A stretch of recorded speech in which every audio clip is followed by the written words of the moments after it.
Assalamualaikum warahmatullahi wabarakatuh.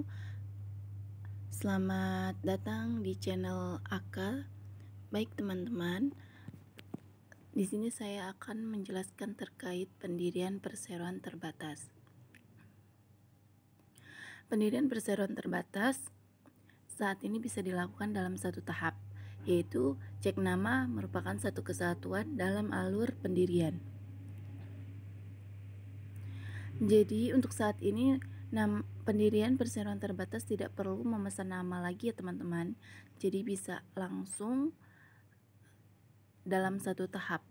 Pertama cek nama, kemudian apabila namanya sudah ada maka bisa lanjut melakukan pendirian. Namun dianggap sudah digunakan setelah keluar SK. Namun nama itu untuk sementara tidak dapat digunakan oleh pihak lain saat transaksi masuk ke dalam daftar transaksi. Maksimum selama masa pratinjau 7 hari. Untuk melakukan akses pendirian perseroan terbatas, pemohon notaris dapat mengakses melalui dua menu, yaitu menu perseroan terbatas. Di sini menu perseroan terbatasnya ya teman-teman. Kemudian ada yang menu login notaris di sini. Nah, di sini tampilannya apabila kita mengklik menu perseroan maka yang tampil adalah ini, pendaftaran perseroan terbatas. Namun jika kita klik login notaris maka yang tampil adalah ini, login. Maka notaris memasukkan user ID dan passwordnya.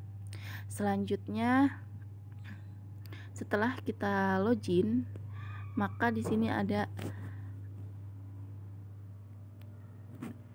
perseroan terbatas. Nah, ini diklik aja tanda kurangnya maka akan muncul pendirian sudah pesan nama, pendirian pending, perubahan akuisisi, perubahan pending dan lain-lainnya.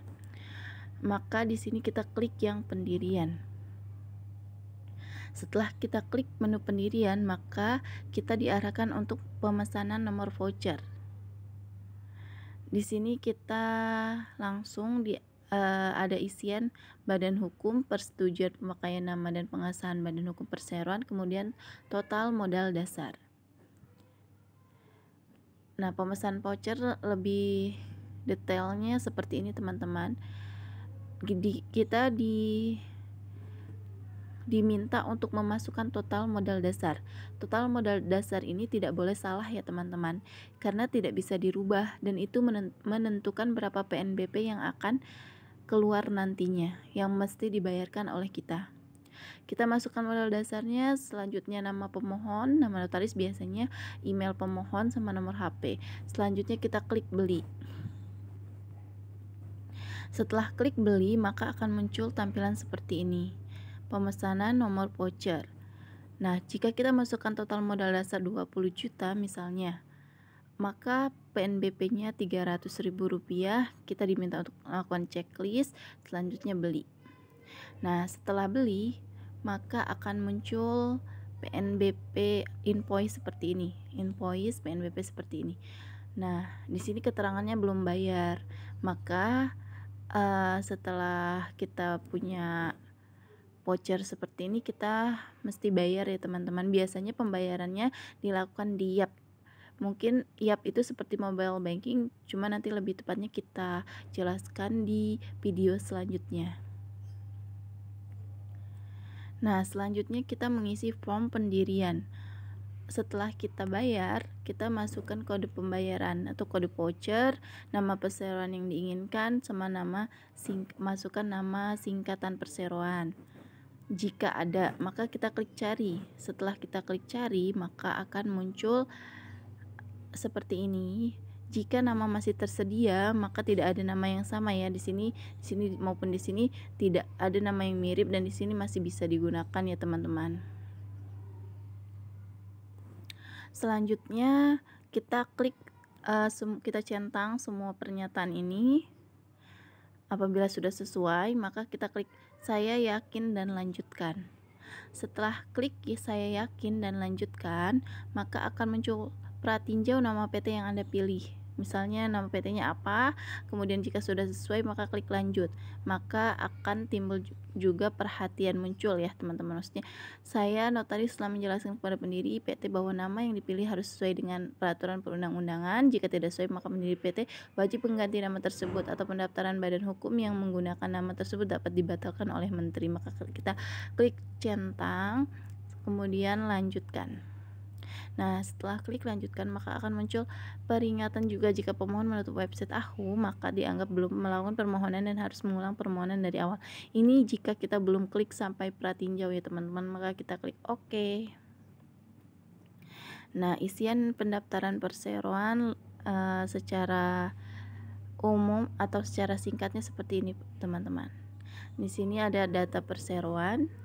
Kita isikan, sebentar saya zoom.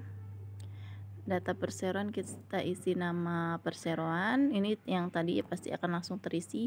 Kemudian jenis perseroannya apa, di sini biasanya ada PMA, PMDN dan sebagainya.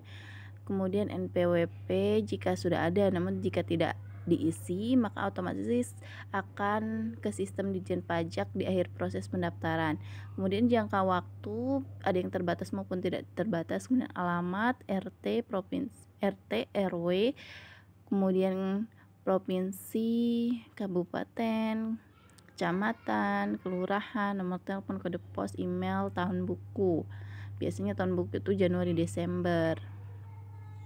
Selanjutnya maksud dan tujuan, di sini KBLI-nya ya teman-teman. Kita klik tambah data. Kemudian selanjutnya nama notaris, nomor akta yang ingin didaftarkan, kemudian tanggal aktanya. Kemudian modal dasarnya berapa, bisa klik tambah di sini. Modal ditempatkannya berapa, klik tambah di sini.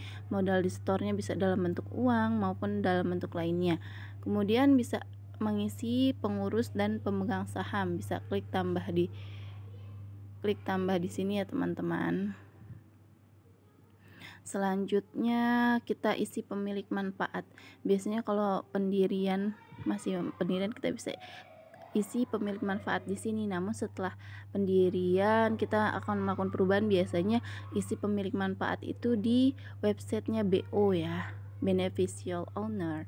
Kemudian kita klik centang. Selanjutnya jika yang mendirikan itu ada notaris pengganti maka kita klik di sini notaris penggantinya.